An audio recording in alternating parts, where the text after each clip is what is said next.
امت مسلمہ اس وقت نازک دور سے گزر رہی ہے، ہر طریقے سے، ہر فیلڈ میں، ہر محاذ کے اوپر ایک نازک پوزیشن امت مسلمہ کی بن چکی ہے، اور مزید ستم ظریفی یہ ہے کہ امت مسلمہ کے اوپر اس طریقے کے حالات آ رہے ہیں گیون سرکمسٹانسز کہ اس سے باہر نکلنا ہی نہیں چاہتی ہے۔ اختلاف امت، عقائد کو لے کر، مسلک کو لے کر، اپنے کانسیپٹ کو لے کر، اپنی صداتوں کو لے کر، گٹ بازی اور اپنے بزرگ پرستی، اس طریقے کی اس کے اوپر ایک حاوی ہو چکی ہے کہ آج کل تو یہ سوشل میڈیا کا زمانہ ہے، بند کمروں کے اندر بھی یہ چیزیں آ جاتی ہے، ٹھیک ہے نا؟ ہاں، بند کمروں کے اندر بھی آ جاتی ہے، اور اس کا ریزن ڈھونڈو کہ بھئی اس طریقے کے کیوں اختلافات ہیں۔ ایک نماز کو لے کر اس میں کتنے اختلافات ہیں، ہاتھ کہاں باندھنا چاہیے، اوپر باندھنا چاہیے، نیچے باندھنا چاہیے، کھلے سر پڑھنا چاہیے، پاؤں پھیلا کے پڑھنا چاہیے، یا 8 رکعت تراویح ہونی چاہیے، یا 20 رکعت تراویح ہونی چاہیے۔ دلائل، برہائن، ریفریشنس، ارجمنٹ ہر انسان اپنی اپنی سطح کے اوپر پیش کر رہا ہے،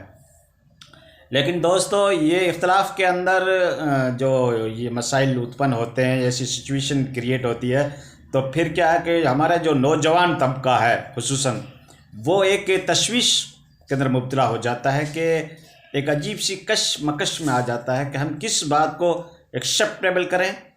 اور کس مسئلے کو ہم سویکار کریں اور کس عالم کی بات کو ہم تسلیم کریں اور کس کی نہیں کریں۔ میں بار بار اس ٹاپک کو یوں لاتا ہوں کہ یہ وقت کی ضرورت ہے، یعنی حالات کی ایک ضرورت ہے یہ کہ ان مسائل کے اوپر ہم غور کریں، ٹھیک ہے نا؟ ہاں، تو یہ اختلافی مسائل کو مدعا نہیں بنانا چاہیے کہ امت ایک اندر وحدت پیدا کرنی چاہیے، اتحادی امت کس طریقے سے ہو، پلیٹ فارم محمدی کے اوپر ساری امت کیسے اکٹھی ہو۔ تو دوستو یہ تو امپاسبل، لیکن ہٹلر نے کہا تھا امپاسبل مسٹ بی پاسبل، ناممکن ممکن ہے اگر آدمی اس کو ناممکن کو ممکن کرنا چاہیے، کہ انسان کے لیے کوئی چیز اسمبھو یا ممکن ناممکن نام کی کوئی چیز نہیں ہے، لیکن یہ فرداً جب ہمارے اندر یہ ایک فکر پیدا ہوگی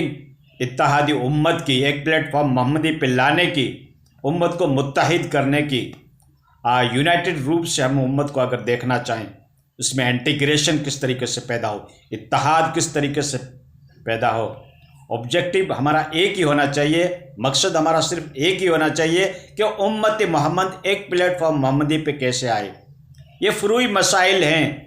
جو کیا ہے کہ یہ قریب 8 صدی ہوئی ہے اس مسائل کو پیدا ہوئے کو، ان مسائل کو لے کر امت ایک بہت منتشر ہو چکی ہے، الگ الگ محاذ کے اوپر، الگ الگ پلیٹ فارموں کے اوپر، الگ الگ اکابرین کی تھیوری، اس کے نظریات، اس کے ایٹیچیوڈ، اس کے پرسیپشن کو لے کر ایک بہت بڑا اختلاف ہو گیا، ٹھیک ہے نا؟ ایک ہی کلمہ پڑھنے والی امت، ایک نبی کو تسلیم کرنے والی، ایک قرآن کو ماننے والی، ایک اللہ کو ماننے والی، جس کا مذہب بھی سچا، جن کا دین بھی اللہ کے نزدیک برحق ہے، لیکن امت مسلم کے اعمال، اس کی ایکٹیویٹی، اس کی کارکردگی، اس کا فعل، اس کا پروفیشن ہم دیکھتے ہیں تو بالکل ایک الگ متضاد نظر آتا ہے، ٹھیک ہے نا؟ ہاں، عالم بھی ہیں اس کے اندر، رہبر بھی ہیں، قائدین بھی ہیں، قوم کو گائیڈ کرنے والے بھی ہیں، قوم کے ریمینڈی کرنے والے بھی ہیں، ان کے عقائد کی ریمینڈی کرنے والے بھی ہیں، اصلاح معاشرہ کے بھی ہیں، سوشل ورکنگ بھی ہے، اور الگ الگ انجمنیں بھی ہیں، الگ الگ تنظیمیں بھی ہیں، الگ الگ آرگنائزیشن بھی ہیں۔ سب کچھ ہوتے ہوئے بھی ہماری کوشش یہ ناکام ہو رہی ہے کہ ہم ایک پلیٹ فارم محمدی پہ نہیں آ رہے ہیں۔ دوستو یہ بندہ تو نیوٹرل ہے، دیکھو میرے نزدیک جو اللہ کے اوپر ایمان رکھتا ہے، اللہ کے رسول کے اوپر ایمان رکھتا ہے، قرآن کے اوپر ایمان رکھتا ہے، یوم آخرت پہ ایمان رکھتا ہے، ملائکہ کے اوپر ایمان رکھتا ہے، آپ اس کے پیچھے نماز پڑھ سکتے ہیں۔ آپ جب حضرت عثمان غنی رضی اللہ عنہ کے دور کے اندر حضرت عثمان غنی کو جب محاصرہ کیا گیا آپ کے مکان کا، اور بلوائیوں نے مسجد نبی کے اوپر قبضہ کر لیا، تو آپ کے جو فالوورز جو تھے، آپ کے جو معتقدین تھے، جو صحابہ کرام تھے، وہ حضرت عثمان غنی کے پاس آئے، کیا ہم ان بلوائیوں کے پیچھے نماز پڑھ سکتے ہیں؟ تو حضرت عثمان غنی نے کہا کہ اللہ کے احکام میں ان کی پیروی کرو، نماز ان کے پیچھے آپ پڑھ سکتے ہو، لیکن جو پولیٹیکل ایشو ہیں وہ تو الگ ہی ہیں، ٹھیک ہے؟ ٹھیک۔ تو دوستو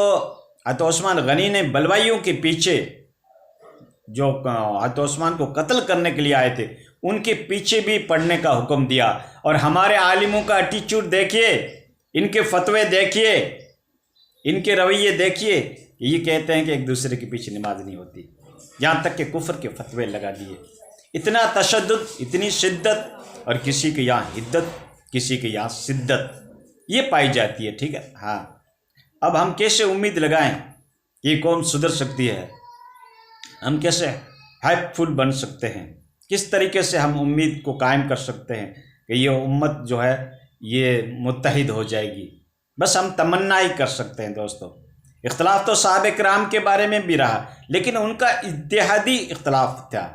اجتہادی مسائل کو لے کر اختلاف تھا. آج کل تو اختلافات کو، کنٹروورسی کو، آپسی ڈسکریمنیشن کو، آپسی تضاد کو یہاں تک ہوائیں دے دی ہے کہ آپ ایک دوسرے کے پیچھے نماز نہیں پڑھ سکتے، ایک دوسرے کی آپ مسجد میں نہیں جا سکتے، ایک دوسرے سے آپ مصافحہ نہیں کر سکتے، ایک دوسرے سے آپ رشتہ نہیں کر سکتے، اور معاذ اللہ آپ کی نکاح ٹوٹ جائے گی. اس طریقے کے مسائل ہو رہے ہیں دوستو. ہنسی آتی ہے، بظاہر تو ہنسی آتی ہے، اور دل کو بہت بڑی اذیت پہنچتی ہے، دل آزاری ہوتی ہے جب امت مسلمہ کا سیرازہ ہم اس طریقے سے بکھرتا ہوا دیکھتے ہیں، جس کے سمجھو کہ یہ ہوا ایک ایسی چلی ہے نفرت کی،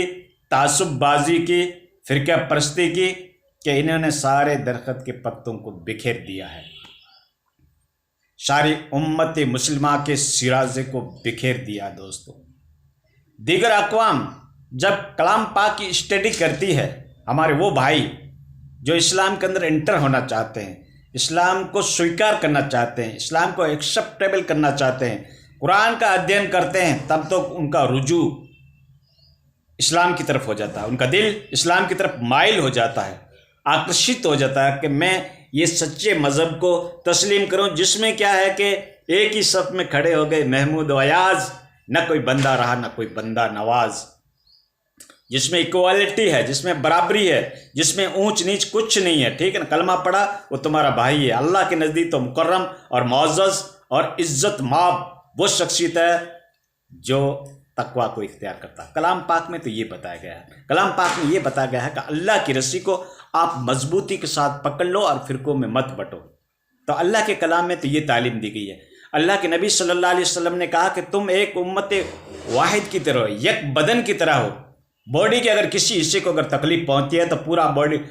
باڈی کانپ اٹھتی ہے. تو مومن کی مثال دی ہے یک جاں، ایک بدن کے مانند، جس نے کلمہ پڑھا. اللہ کے نبی نے مثال دی، اگر اس کی انگلی کو اگر تکلیف ہوتی ہے تو پورے بدن کو تکلیف ہوتی ہے. باڈی کے کسی بھی پارٹ، کسی بھی آرگن کو اگر تکلیف ہوتی ہے نا تو پوری باڈی کانپ جاتی ہے نا. تو اللہ کے نبی نے مومن کی تو یہ مثال دی تھی، لیکن ہم نے دیوبندیت کے نام پہ، بریلیت کے نام پہ، خوارج کے نام کے اوپر، تصوف کے نام میں، رافضیت کے نام کے اوپر، اس طریقے سے کئی افسیوٹ، کئی ہم نے الگ الگ کانفلکٹ بنا دیے ہیں، کئی ایک فرقے بنا دیے ہیں، کئی ایک جماعتیں بنا دی ہے، الگ الگ ایک جھونپڑیاں بنا دی ہے، الگ الگ ایک دکان کھول رکھے ہیں مسلک کے نام پر. کیا ہم کو یہ زیب دیتا ہے؟ آپ بھی سوچتے ہوں گے،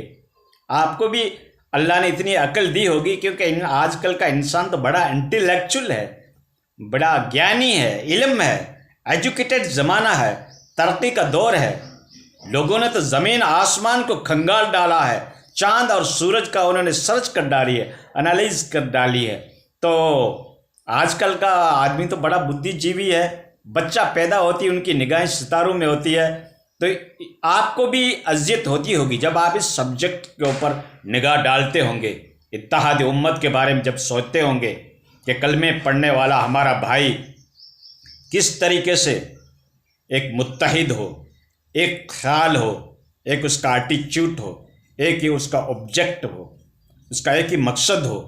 تو اس کے بارے میں آپ ضرور سوچتے تو ہوں گے. لیکن کیا اتحاد ممکن ہے؟ It is impossible. تو میں تو سوچتا ہوں کہ امپاسبل از امپاسبل، ناممکن ممکن ہی رہے گا، کیونکہ حالات، واقعات، نظریات، مستقبل، فیوچر، ایٹیچیوڈ، پرسیپشن اور کارکردگی،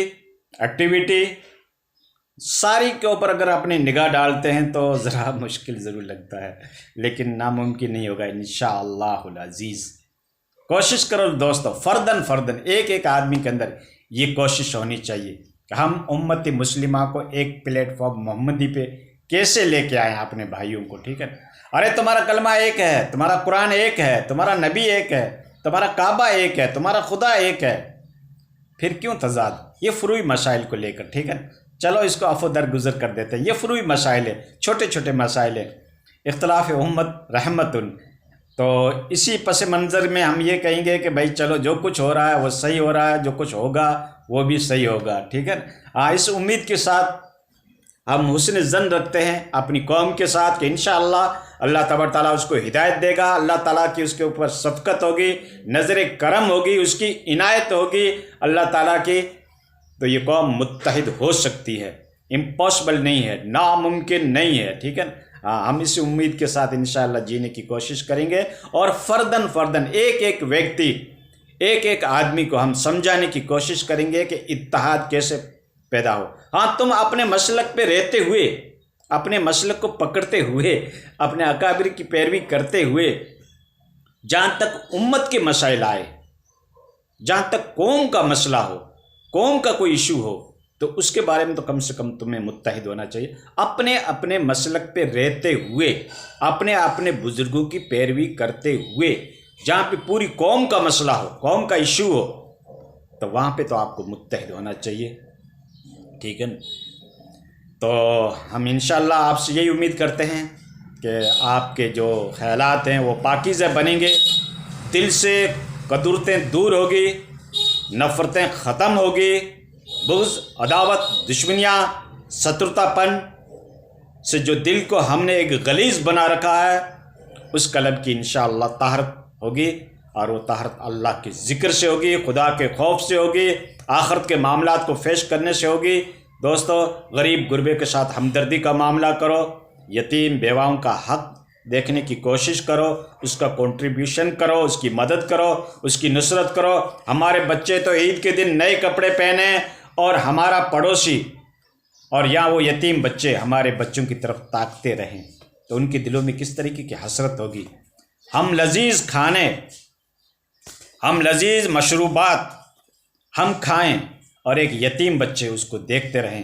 تو لعنت ہو ایسے کھانے کے اوپر، لعنت ہو ایسے پہننے کے اوپر، لعنت ہو ایسے پینے کے اوپر، لعنت ہو اس طریقے کی ایکٹیویٹی کے اوپر کہ غریب غربا تو دیکھتے رہیں اور ہمارے بچے اچھا کھاتے رہیں اور اچھا پہنتے رہیں۔ اس لیے دوستو، صدقات کے ذریعے سے، زکوٰۃ کے ذریعے سے آپ ان غریب بچوں کا کنٹریبیوشن کرو، اس کی مدد کرو،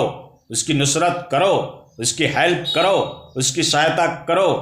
اس کو غریبی سے باہر نکالنے کی کوشش کرو، تاکہ تمہارے لیے روزی حلال بن جائے، ٹھیک ہے۔ یہ دولت دی ہے تو تمہیں اللہ نے دی ہے، یہ ثروت دی تو تمہیں اللہ نے دی ہے،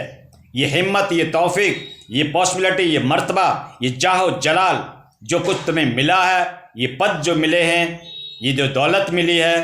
یہ جو فیسلٹیز ملی ہے، یہ اللہ کا فضل ہے۔ تو اللہ کے راستے میں اس کو خرچ کرنا سیکھو، اور اس کے لیے غریب اور غربا جو مستحقین ہیں، جو یوگیہ ہیں، جو اس کے لائق ہیں، اس کی آپ کنٹریبیوشن کرو،